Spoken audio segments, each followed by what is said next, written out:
Ya, alam nashrah laka sadrak wa wada'na anka wizrak alladhi anqadha dhahrak wa rafa'na laka dzikrak. Kata Allah, Muhammad, lapangkan hatimu, lapangkan. Makanya kalau lapang, seberat apapun beban itu akan terasa ringan, termasuk beban yang membuat pundakmu berat.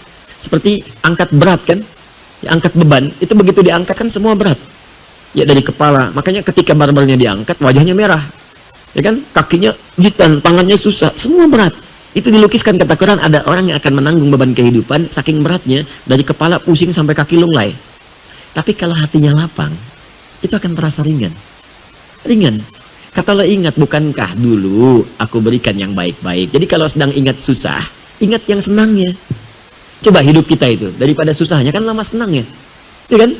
Coba kalau diingat lama senangnya. Kalau seperti itu, ingat ringan hidup kita itu. Ringan. Nah, kemudian setelah itu cari wasilah untuk bisa mengentaskan solusi. Wasilah pertama adalah mendekat kepada Allah. Bagaimana caranya? Dengan meningkatkan ibadah. Takwa tadi. Wa may yattaqillaha yaj'al lahu makhraja wa yarzuqhu min haitsu la yahtasib. Quran surah 65 di akhir ayat kedua, di awal ayat ketiga.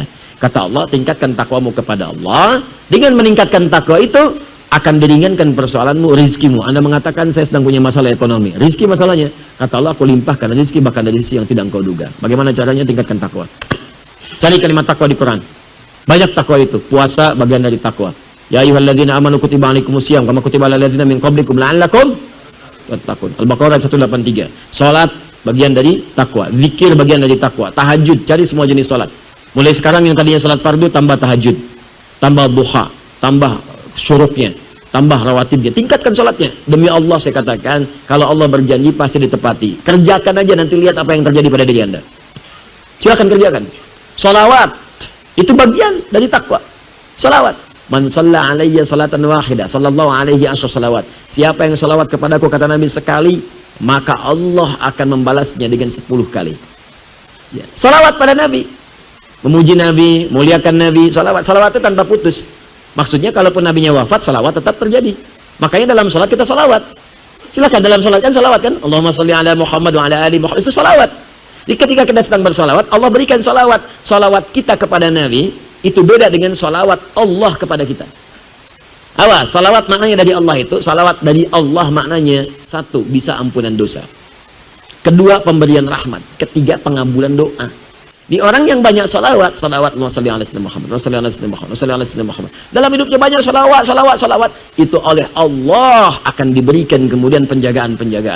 Ya, diampuni dosa artinya dijaga dari maksiat, diberikan rahmat, dijaga dari yang mengganggu. Ahli salawat.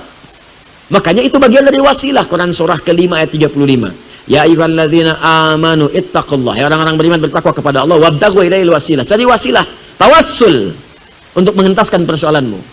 Dengan doa, dengan sholawat, dengan sholat, dengan macam-macam. Dan sholawat itu jamaah dari kata sholat. Jamaah dari kata sholat. Makanya saat Anda haji ada bus sholawat, bis sholawat. Bis sholawat itu jamaah dari kata sholat. Maksudnya bis yang mengantarkan Anda untuk sholat ke Masjidil Haram. Bukan bisnya sholawat. Masuk situ bisnya sholawat. Allahumma sholli ala sayyidina Muhammad. Bukan. Ngantarin Anda sholat. Ya, jelas ya?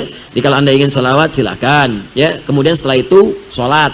Sholatnya kalau bisa jamaah ke masjid, cari, terus kenalan dengan teman-teman, ya diskusi, mungkin di situ akan bertemu dengan solusi Anda, insya Allah.